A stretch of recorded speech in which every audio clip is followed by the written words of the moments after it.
CS officer aids escape of murder suspect. Air Niugini looks at new aircraft. And LLG polling begins in Morobe.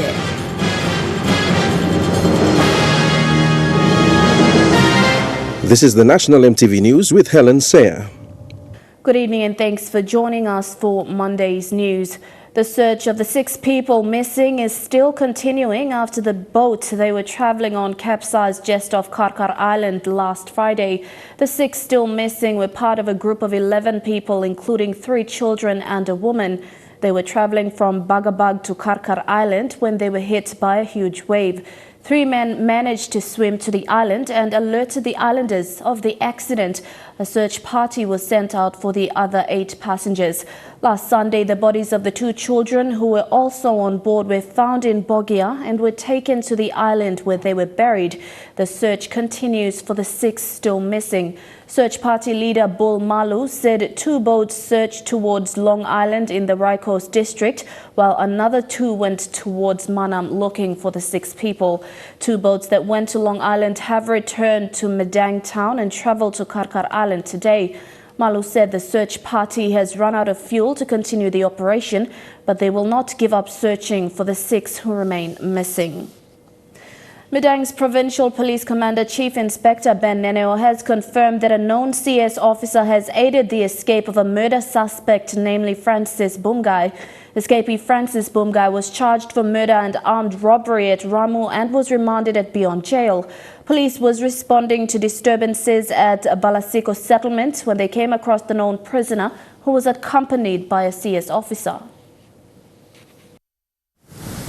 Police were at Balasiko settlement attending to a disturbance by drunkards when they sighted the prisoner escorted by a CS officer from Beyond. Provincial Police Commander Chief Inspector Ben Neneo says both the escapee and the CS officer were surprised to see police and acted suspiciously. The officers questioned them when the prisoner said he was assisted to visit his family there. So it looks suspicious because at that kind of place, at that particular time in the morning, we would not expect to see. Police later received a report from correctional service officers at Beyond informing them that 6 prisoners from Beyond had escaped. Police alleged that the prisoner was escorted and aided by the CS officer to escape in the pretext of visiting family. The police officers recognized him and they asked him, "Hey, what are you doing here?" And he responded that, "Oh, I'm visiting my friends, family friends, and going back on my way to Beyond." Beyond CS commander was informed and an investigation from both the police and CS are underway. Police are on the lookout for the escapee who is now on the run. Police are also in contact with the Beyond CS commander for investigation and action to be taken against the CS officer involved. Martha Louise, National Emtv News, Medang. 40 prisoners are still on the run since 2016 after breaking out from the Caravat prison in East New Britain province. East New Britain Provincial Police Commander Senior Inspector Joseph Tabali says the 40 inmates are those who have escaped in various jailbreaks between 2016 and 2019. Tabali says limited resources is the main hurdle for the police to continue their manhunt over those years.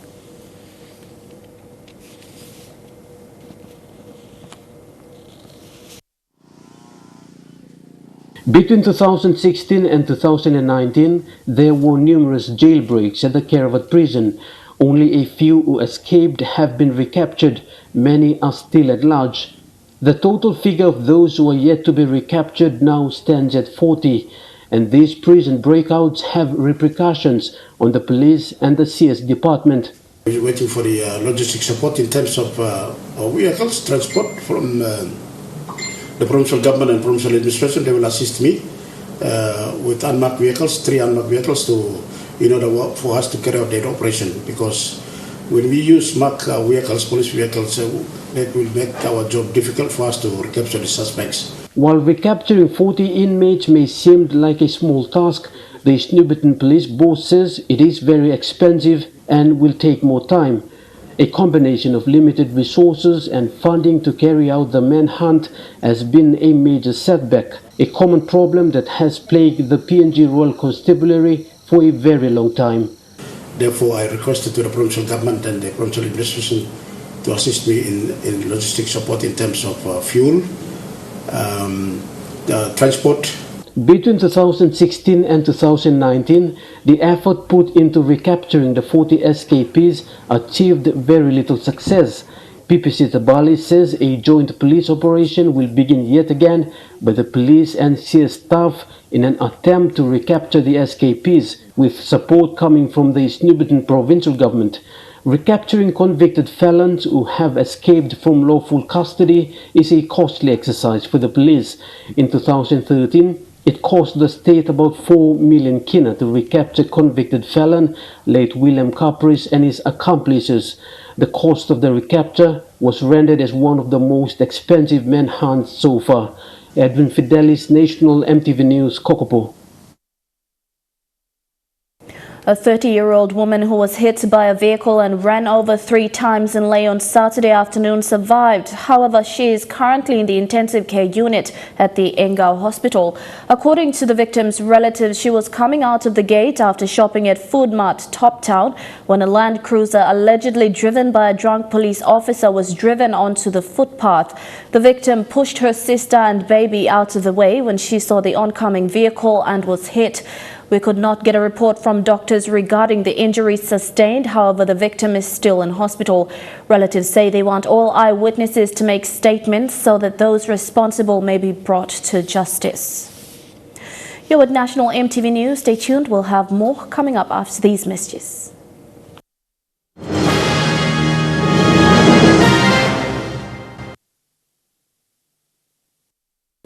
Welcome back. Sundown Governor Tony Wowo has assured the people of Aitape that a monument will be built to remember the people who died during the 1998 tsunami.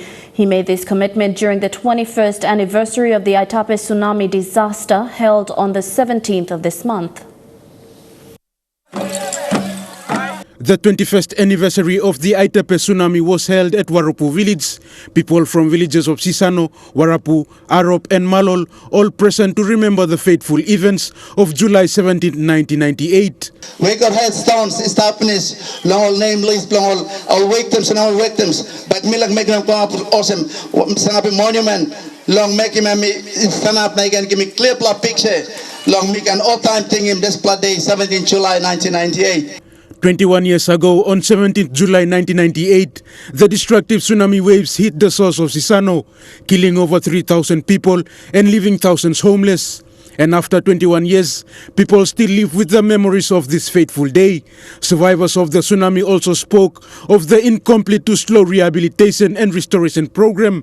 They say for the last 21 years, they have been surviving through self-reliance. They also thank the churches and aid donors who have been supporting them since the events of 1998. Me can just simply talk about me start becoming up long now. That restoration and rehabilitation program wasn't complete. They not really complete. We must talk straight of them, honestly speaking. Now me stop inside long resettlement. And me stop on them yet. There's no road link. We must talk straight. My only means of transport, and we must run Los Solvarata Sol. Sundown Governor Tony Wowo and Aitape Lumi MP Patrick Pruitt were also there with the people to observe the day. The Sundown Governor assuring the people that a monument will be built in the area to remember the people who lost their lives during the tsunami. To the next year, people come back and they blow a monument one time. All man who said in the tsunami, we will write him to the monument and stuff. So that it will be like memory blown or something. Or beginning come up behind go by looking at the we have this disaster like this, happened in the past. Aitape Lumi MP Patrick Pruitt also pledged to support the governor to set up the monument and also announcing a 1 million kina project to provide roofing iron for all families in Aitape. Chairman, you can teach him one rep, put him together. There's a budget so that we can fund it. Me want them governor by fund him now. Next year on top, maybe I can come now. Launch him, huh? The local MP also thanked retired public servants from the area who have been supporting the people of Sisano to be self-reliant. Rayon Lakingu National, MTV News. Air Niugini has responded to the government's call to have Air Niugini change the current state of air travel in PNG. Today, Air Niugini had a look at Embraer's newest aircraft, the E195-E2, as the national airline looks to remove its Fokker fleet. The aircraft boasting its fuel efficiency and noise reduction compared to other jet aircrafts. Air Niugini management, selected guests and media personnel were invited to test flight the aircraft. The Embraer E195-E2 was in Port Moresby to allow Air Niugini to have a demonstration tour as the national airline company looks to replace its older fleet of Fokker aircrafts. The aircraft, able to seat 150 passengers, is fuel efficient, its engine gives off less noise and can easily take off from 1,300 meters runway. Air Niugini and invited guests were ushered on board for an hour-long flight to allow them to get a feel of the aircraft. The aircraft taking off at Jackson's International Terminal at 900 meters of runway, showing its capability of short landing and takeoff. While in the sky for frequent flyers, the noise reduction is quite clear. But who else better than to give critique than the Consumer Watchdog Commissioner Paulus Ain and retired pilot Captain Ted Paki. It will largely benefit the people of this country if we were to utilize in the domestic routes. At this stage, we are experiencing flight delays, and we have problems with our current fleet of fleets that Niugini currently has. So with this one coming on board, I think largely the consumers will be really enjoying the benefit of these flights, and most likely will have some short distance of traveling, given our current topography and the aviation landing stations that we currently have. I think it will benefit the country and the economy as a whole. The design has been pretty impressive from a passenger's perspective sitting in the back here. In terms of up front, I've got no preview to what's happening there. So as a passenger, I'm quite impressed with the noise level, the comfort level for passengers and things like that. So and the air conditioning systems, the seating arrangement is excellent as well. Air Niugini Managing Director Alan Millen, while being impressed with the flight, says the airline is weighing out options on what aircraft will replace the Fokker and Boeing fleet. Boeing, Airbus, Embraer. We actually even spoke to the Mitsubishi group, which is just starting up as well in Japan. So we're open to all conversations at this point of time. Jet fuel is usually the reason why passengers pay more for a ticket, with the Embraer saving 25.4% fuel less per seat compared to other aircraft. In this case, the price of tickets may be reduced. Around 25% less than the Fokker of the equivalent size. So that's a massive cost saving for the airline. So along with the greater customer experience, we have some crew commonality, training commonality. These are all win-wins, and this is why we're starting to push this through as quick as we can. Millen says, depending on any aircraft Air Niugini purchase, the maintenance of aircraft will be done in country, saving the company millions of kina. Regardless of what aeroplane we take in the future, the maintenance will be done here. Air Niugini engineering is some of the best in the world, and there's absolutely no reason we should be farming that maintenance out to anyone else. We've got that capability and we'll be doing it in-house. The Embraer aircraft is flown by over 130 airlines in 70 countries.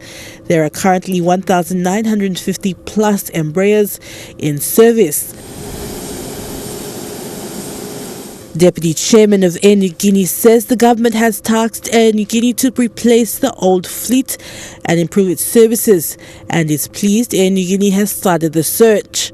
They want a change in the fleet, and I'm happy that the management have already begun the process of delivering for the shareholder, which is very important.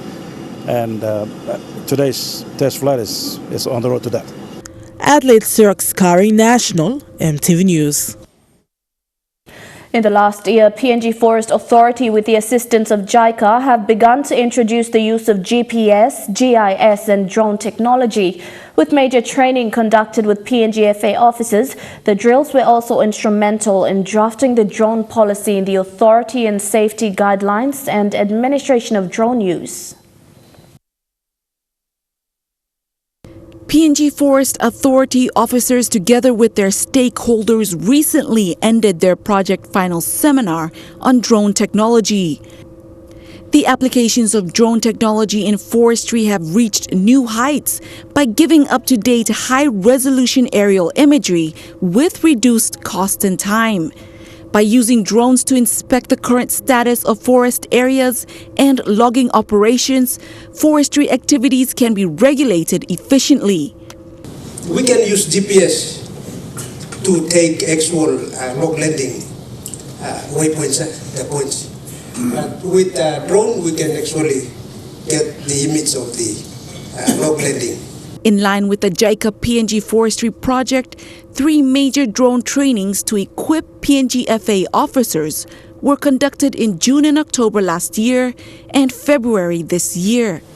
In the current project, I believe that PNG films has been enhanced even more and utilized in practical activities such as forest inspection.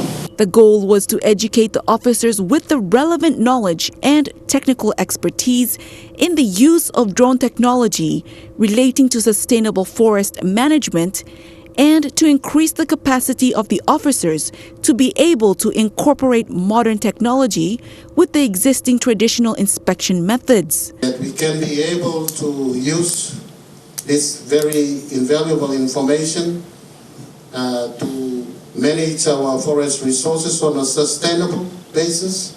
Given the significance of forestry as a renewable resource, the government is taking a renewed policy directive and interest in the sector in terms of banning of log export,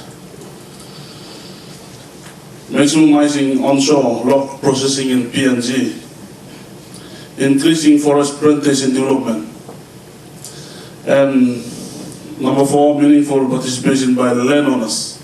Representatives from the Solomon Islands were also present to learn from PNG. With the close of the project, the forestry sector is now equipped to enhance their forestry capacity to bringing the sector better monitoring and results. New knowledge that you have gained by being involved in this JICA project. So, use that, share it, teach others, and then we can try and move this organization forward. Lilian Sopera Kinea, National Emtv News. Polling has begun in the Morobe province with some polling stations starting later than expected. Rural polling will begin tomorrow. Polling in Tewai-Siasi district has been delayed due to the death of the assistant returning officer.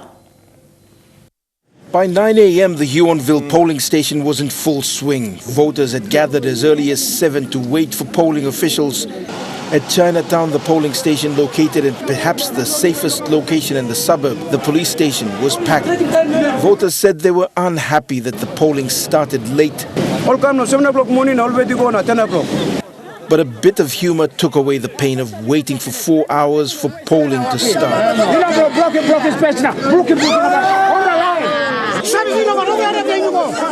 At the Telecom College, where another polling station had been set up, the long wait this morning added to the tension. The presiding officer apologized. Sorry, Strat. Lucy wrong, Blummy. Apology accepted, and one of the women marked the start of polling with a prayer. Rural polling will begin tomorrow, with the exception of Tewai-Siasi, whose assistant returning officer died over the weekend. Election manager Simon Soheke says, despite the funding shortages, the districts have stepped in to assist the commission. We've had our teams in the rural areas deployed as early as Wednesday for some. The local level government elections were supposed to be held in 2017, but the government delayed the elections, saying it didn't have enough money to run the elections.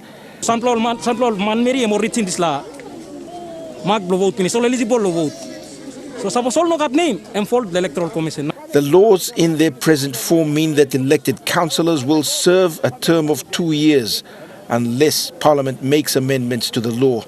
Scott Whitey, National MTV News, Leh. Youth, Religion and Community Development Minister Wakegoi has made a vow to make child protection his business. This follows his recent visit to the newly established National Office for Child and Family Services. The National Office was established in November 2018 through the Lukautim Pikinini Act 2015. Minister Goy said he will be visiting all agencies within his ministry to meet staff, understand the functions of each office and ensure they are carrying out their core functions as well as fully implementing policies. The minister will be meeting with Director Yanis in the coming weeks to discuss a way forward. National MTV News continues with more stories after these messages. Don't go away.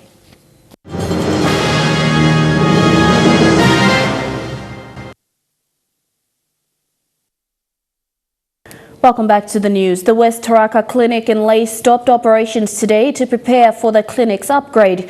Officer in charge, Sister Elizabeth Mass, said the clinic will be closed for 12 months because the current building will be demolished and a new one will be built.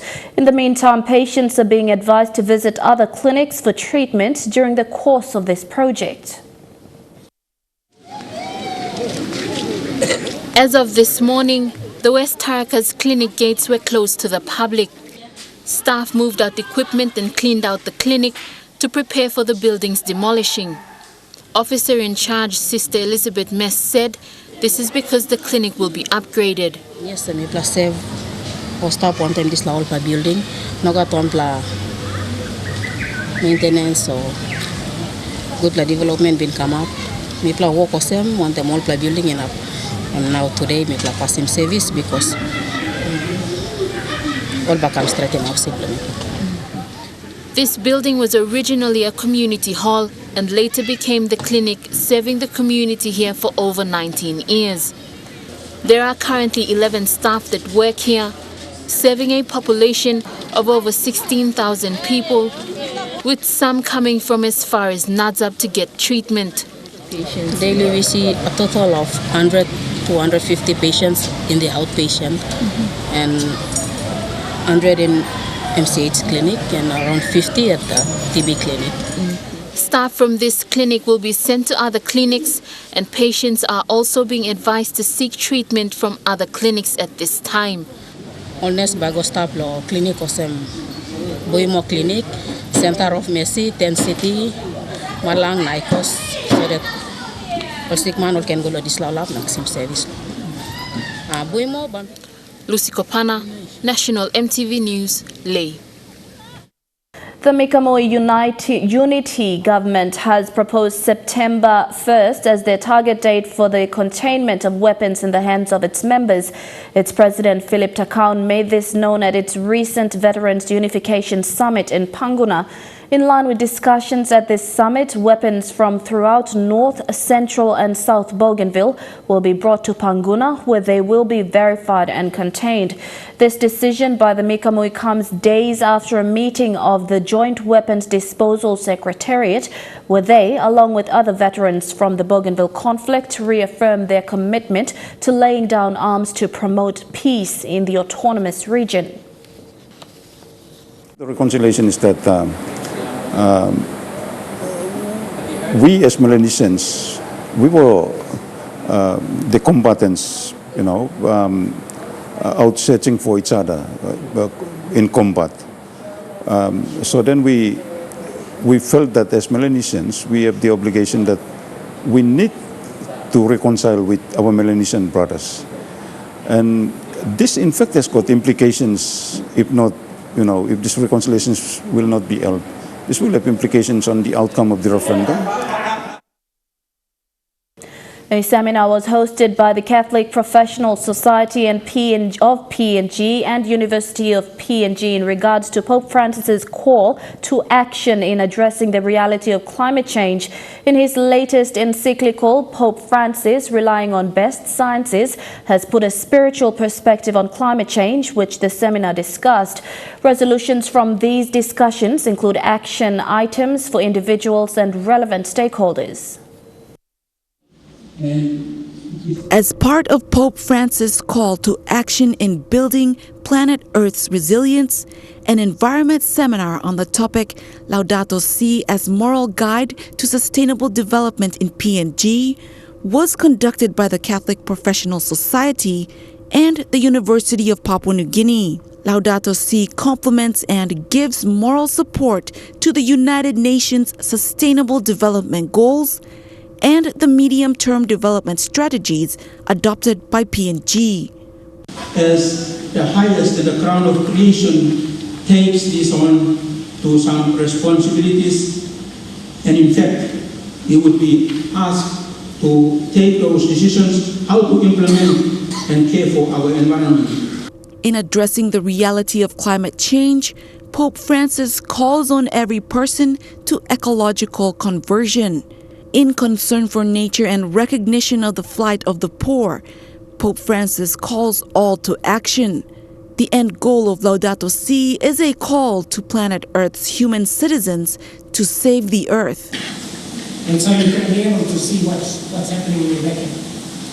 Technology shifted, except we need to shift as well, stay on the upbeat of issues across. As a result of the seminar, 19 resolutions were highlighted in line with the Pope's call.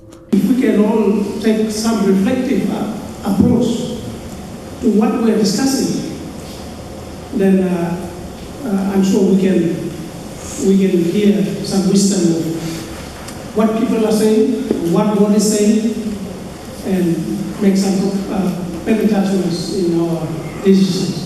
The resolutions are steps to take in going forward, and this is to ensure that humanity serves the environment as much as it does for humanity. If economic viability is absent, the project is not viable. Lilian Sopera-Kinea, National, Emtv News. The Vocal Fusion Season 7 POM auditions began over the weekend on Saturday and Sunday with a huge number of contestants queuing up at the Cosmopolitan. The two-day auditions gave away a total of 7 golden tickets to the lucky contestants who will be going into Vocal Fusion Season 7's competition. Michelle Stephen with the details. Initially, the final day's audition in Pope Mosby's turnout was not quite big as the crowd on Saturday, but slowly started to grow as contestants began registration. The two-day auditions was very challenging as contestants were required to sing 2 songs of their choice to convince the judges for a chance to win a golden ticket to take part in Vocal Fusion Season 7. Love will lead you back to my heart. Some were anxious and nervous as they watched other contestants sent away by the judges and most at the audition's bay. I've been waiting for the still dawn. Unfortunately to say, I just don't think your voice is up to the standard that we're looking for. Among them, Augustin Cheslon, who initially tried his luck in Vocal Fusion Season 5, returning again to give another crack this season. I haven't auditioned yet, but I feel I'm okay. I feel positive about my audition. Yeah. And hopefully I don't leave it for games because I have games today too. The day finally came to an end with judges he had faced with another tough decision to make. Pope Mosby brought out some amazing talent, but auditions had to come to an end for Season 7, leaving 3 golden tickets to the lucky 3 female contestants. I'm very, very proud now to be able to call the winners for today. And the poor girl has been here all day, so Kelly, you're the first one. Was the worth the wait? There you go. Host Daryl Mukar said auditions in the 4 provinces were great with huge turnouts. We had a really good turnout in Ley, also in Goroka. Kokopo, as usual, is always slow. I'm not sure why, because of island time, we don't know, but we always manage to get good talent out of Kokopo. There's a lot more strong contenders here in Port Moresby than outside provinces. Probably because they have access to, the internet, they listen to a whole variety of different songs, but yeah, Moresby is always strong. It is his first time working with 2 of the judges, Ofo and Lavina Williams, and he was proud to be the host for this year's show. They're awesome. I've worked with Graham before since the show started. the other two. This is my first time to work with them. Ofo's pretty good as well. He's very outspoken, articulate as well with his comments towards the contestants. And Lavina's just a ball of energy. Yes, and she brings so much life to the show, and as well as that, she's an awesome vocal coach as well. And the contestants that get to go to our final cuts will, I'm pretty sure, totally love her. Mr. Mukar said there has been a lot of great talent shown by the contestants and hope this year's vocal fusion turn out to be awesome. Michelle Stephen, National MTV News.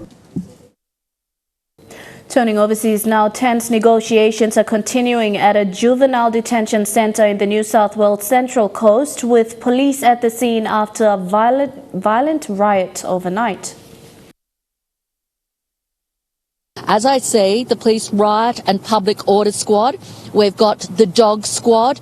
We've got senior officials from juvenile justice, apart from the riot squad officers who are moving closer to at least 9 or 10 detainees. We've got a cordon of public riot and riot squad officers here on the perimeter. So an unfolding situation here with a number of squads. We are taking the very live, close to it. Philippa, we are taking the live pictures from the other camera now. We can see the ladder by riot police positioned against the roof, where we can see what seems to be the legs of at least one inmate there. Just while we keep with this shot, if you can tell us, we've obviously had some response today from the union, who outlined that this isn't the first time there's been an issue with this juvenile detention centre. No, and look, the context is the Frank Baxter Detention Centre here is the biggest in New South Wales, 120 inmates, and we heard from the General Secretary of the Public Sector Association, Stuart Little, a little while ago, and he described a situation overnight which was horrific, where you had 30 inmates taking control of the detention centre and a level of violence, and Mr Little said that was directed at the alleged sex offenders and convicted sex offenders among the detainee population here at the Frank Baxter Centre. We can see, Philippa, these shots coming through quite clearly now. Police still standing at the base of that ladder there, seemingly negotiating with the inmates on the roof. Is that your assessment of the situation? Yes, I can see that. Now, this has been a very slow and steady, calm situation where the negotiators have been at work since just before 9 o'clock tonight, so 9 o'clock last night. So this will be stepped through very carefully. There were some reports that gas was used last night. We haven't heard anything about that. We heard that some of the detainees might have had a chainsaw from the horticulture shed that was robbed, but we understand that is not the case. You're at National MTV News. Up next, some sporting updates in Chukai Sports. Stay with us.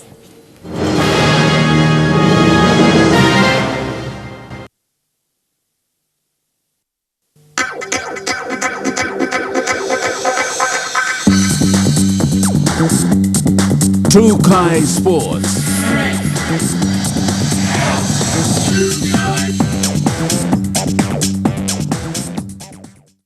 Welcome to Chukai Sports. PNG swimming icon Ryan Pinney has been re-elected to a second term to the Pacific Games Council Executive Board, while Samoan swimmer Brandon Shuster and New Caledonian swimmer Emma Terebo were announced as the best athletes of Samoa 2019. Voting for the athlete's spot on the executive board has been ongoing since July 8, with competitors at the Games able to cast votes in a booth in the Voices of the Athletes Lounge and Dining Hall. The 28-time Pacific Games swimming gold medalist will serve a second 4-year term. Prior to the vote, Pinney stressed that athlete welfare and the continued integration of Australia and New Zealand into the Pacific Games were among his priorities. Team PNG's Ryan Masklin, who bagged 2 medals in the recent Samoa Pacific Games, is currently at the 18th FINA World Swimming Championships. First up in the pool, alongside 7 other Pacific Island swimmers, he competed in the 100-meter breaststroke event, posting a creditable second place in his heat with a time of 1 minute 4.44 seconds. He was quick off the blocks, so quick that only 2 other swimmers out of the 87 competing in the discipline were faster. Afterwards, he calmly reflected on his performance, saying he was 2 seconds off his personal best, which he set in Samoa. He hopes to go 1 better in his second swim this week. In swimming, staying on swimming, Australia's swimming star Mac Horton has refused to share a podium with China's Sun Yang after the 400-meter freestyle final at the World Championships. Horton finished second as Sun claimed a record 4th consecutive 400-metre title in South Korea. But when the time came to stand on the dais for the medal presentation, Horton stood behind it. The Aussie also refused to pose for photos with his rival, who was suspended for doping in 2014. Here's how it went down. And Sun Yang and Deddy just embraced. And now congratulations from Horton. Interesting, during that national anthem, Horton did not stand up on the medal podium, and he's still not standing up. A silent protest, perhaps? Yeah, poker face there from Mac Horton.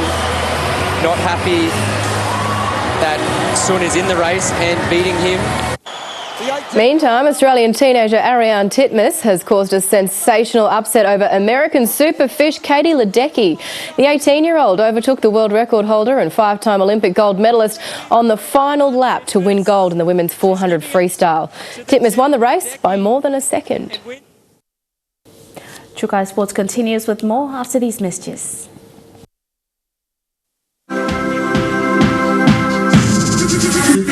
Chukai Sports.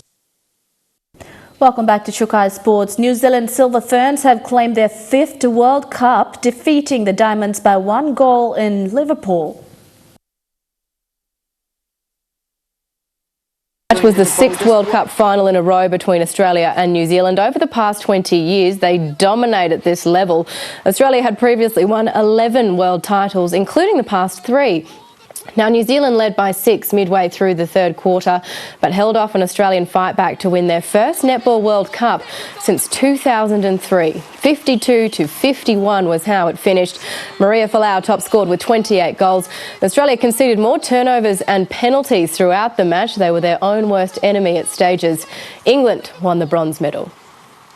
There's probably hundreds of things that you could always change to make a difference, but, I'm very proud of the efforts. I think, we did our best today. We didn't bring quite our A game, but that's what happens. The opposition sometimes snuffles that out. Every day was always going to be a challenge for us, and to come out here and do this grand finals, it's massive for the Silver Fern, for our Netball New Zealand and just our general community at home. So it's amazing, and it was a great game as well. It was an epic encounter. To golf, Shane Lowry has won his first major title at his home tournament in a commanding fashion. Took out the 148th Open at Royal Portrush. Roared on by a sellout crowd, undeterred by the miserable conditions the players endured all weekend, Lowry carded a closing 72 to become the 5th Irish player to lift the claret jug. The 32-year-old carded 15 under overall, 6 shots ahead of England's Tommy Fleetwood, with American Tony Finau 2 strokes further back in 3rd. Cameron Smith was the best-placed Aussie. He finished in a tie of 20 on 1 under. I thought about it all day, but I didn't really let myself think about it until I hit my tee shot on 17, and as soon as I hit that tee shot, I knew that I couldn't really lose the ball from there. Do you know what I mean? And that's how I felt. So yeah, it's an incredible feeling. Yeah. And that's a wrap on Chukai Sports. Up next, the weather details for the next 24 hours. Chukai Sports.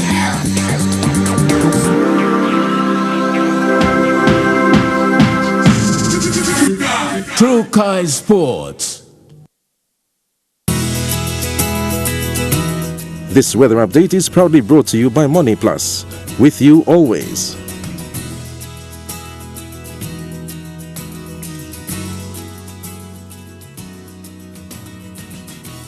A look at the weather forecast for tonight and tomorrow. Mostly fine weather in Port Moresby, partly cloudy in Daru, cloudy at times in Alotau, cloudy weather in Kerema, cloudy with some showers in Popondetta.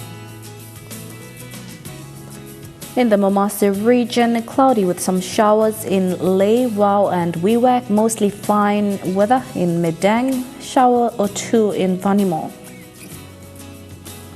In the Niugini Islands region, mostly fine in Lorengau, cloudy with some showers in Kavieng, Kokoporobao, Kimbe and Buka.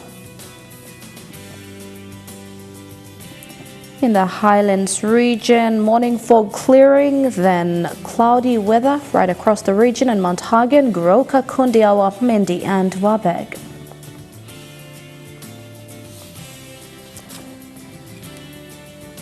Forecast for small ships for the next 24 hours. There's a strong wind warning. Current for coastal waters of northern Milne Bay Island to Cape Focal to Finschhafen, through Dampier and Vitia Strait to CRC Islands to Long Island to Manus and its western group of islands, and West New Britain and New Ireland. Forecast for small crafts for the next 24 hours. Waters of southern PNG Indonesian border through Torres Strait and Aru to Kiwai Island to Kerema to Yule Island to Hood Point, Aroma Coast to Samar Island, seas of 0.5 to 1.6 meters. Waters of eastern and western Milne Bay Islands with waters of Manus and its western group of islands, seas of 1.5 to 2.5 meters. Waters of Samar Island to Cape Focal to Finschhafen, seas of 2 to 3 meters. Waters of Finschhafen through Vitiaz and Dampier Straits to CRC Islands to Long Island, with waters of East and West New Britons to New Ireland, seas of 2.5 to 3 meters. Waters of Long Island to Medang to Bogia to Wewak to Aitape, Vanimo and northern PNG Indonesian border, seas of 0.5 to 1.5 meters, and waters of Bougainville, seas of 1 to 2 meters.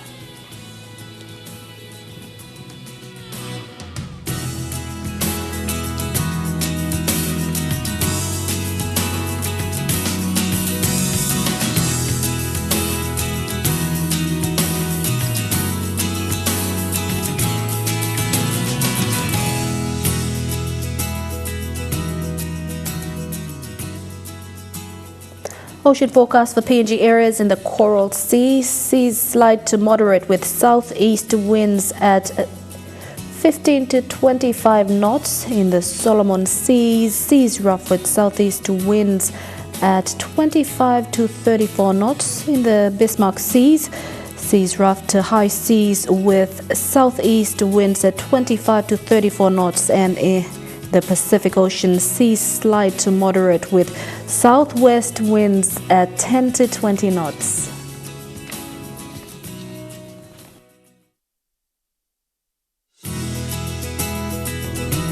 This weather update is proudly brought to you by Money Plus, with you always.